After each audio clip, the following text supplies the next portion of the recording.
I'm just imagining you've been a Packers fan your whole life, obviously, right? You were talking about before, so that's been a while. I've been a Packers fan since I was 7 years old.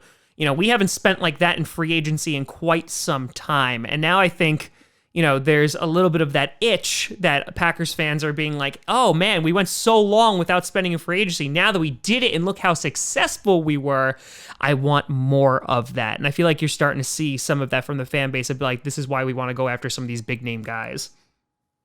Right. Yeah. Free agency is a hell of a drug, right?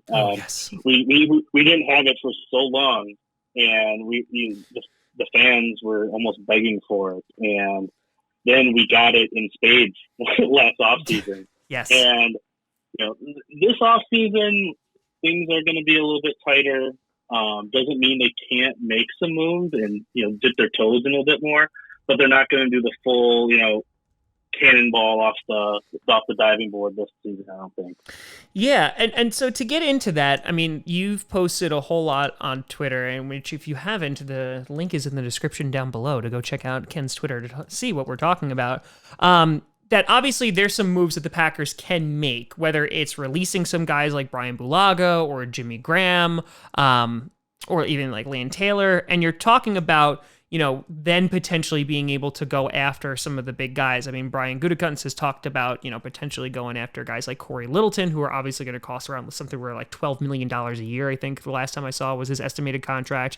And then, there's people who are talking about Austin Hooper, that his name has been associated with the Packers, who would be another big, spending free agent, which that'd be about $11 million a year. So if I were to ask you in the most non-complicated way, can you explain to the audience how much money, how much cap that the Packers actually have that they could spend on free agency, and what it would take to actually get to that number? So whether that is like cutting players, or re-signing deals or restructuring deals, etc. Sure. I guess to keep it high level, right now, I look and I think the Packers have just under $7 million that they can reasonably spend in the offseason and not overcommit themselves to things that they need to do the rest of this offseason. Yeah. Or sorry, the rest of the regular season in order to make moves and go out and sign some guys. You also mentioned maybe moving on from Jimmy Graham, moving on from Lane Taylor. If we do that and we account for the draft and all the other things that we need to do this season, I think the Packers are going to end up with about $18 million that they can actually go out and spend, right? And they'll have plenty left in their pocket to do things during the regular season. Mm. That $18 million equates to 3 Preston Smiths from last offseason. Gotcha. So Preston Smith was able to sign, it's a $13 million deal.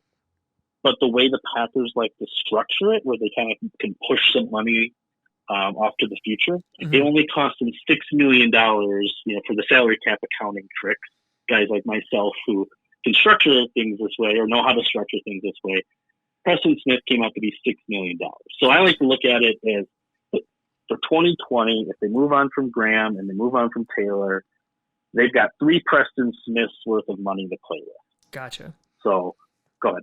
Yeah, I mean, that's incredibly helpful. Because, again, I mean, we talk about, even people who aren't, like, super duper well-versed in the cap. Like, they look at guys like Ron Wolf, and they're like, I don't know what he's doing, but he makes the numbers work, right? Like, the back office, they make it work somehow, some way.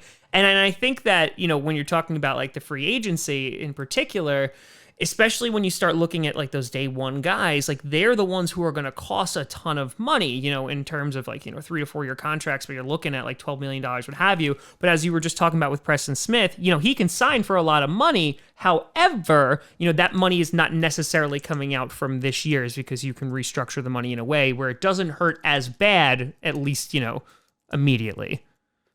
Right. You push the pain down the road a little bit.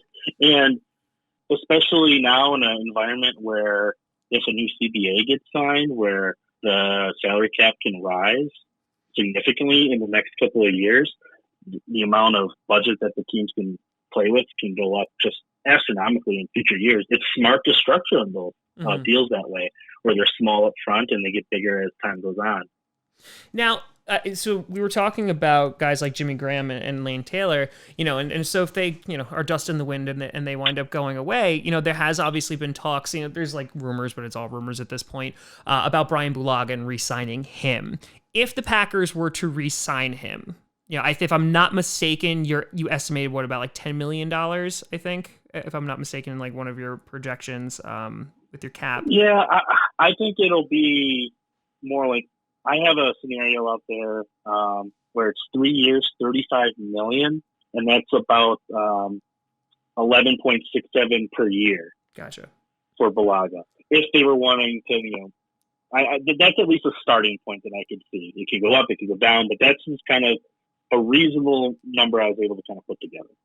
Gotcha. So if that's the case, so if we are just like, not trusting Valdir, because he's like, hey, guys, I wanted to be retired. Please leave me alone.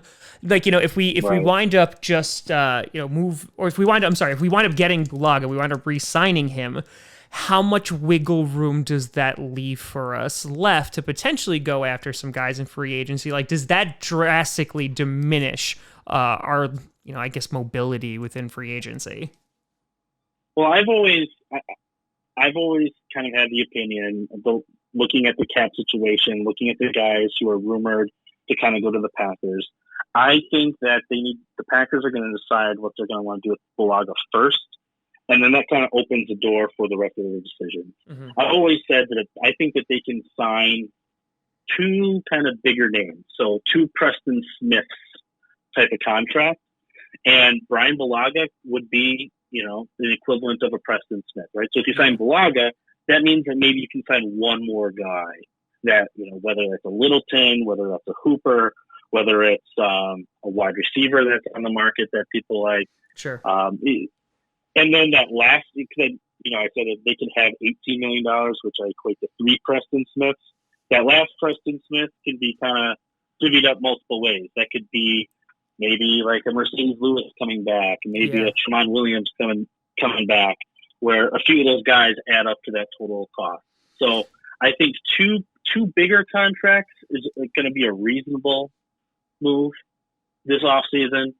If the Packers don't do any accounting tricks to make more money, and then a few other, maybe smaller guys, older veterans, guys coming back on minimum deals that they can maybe combine to fill the rest of that out.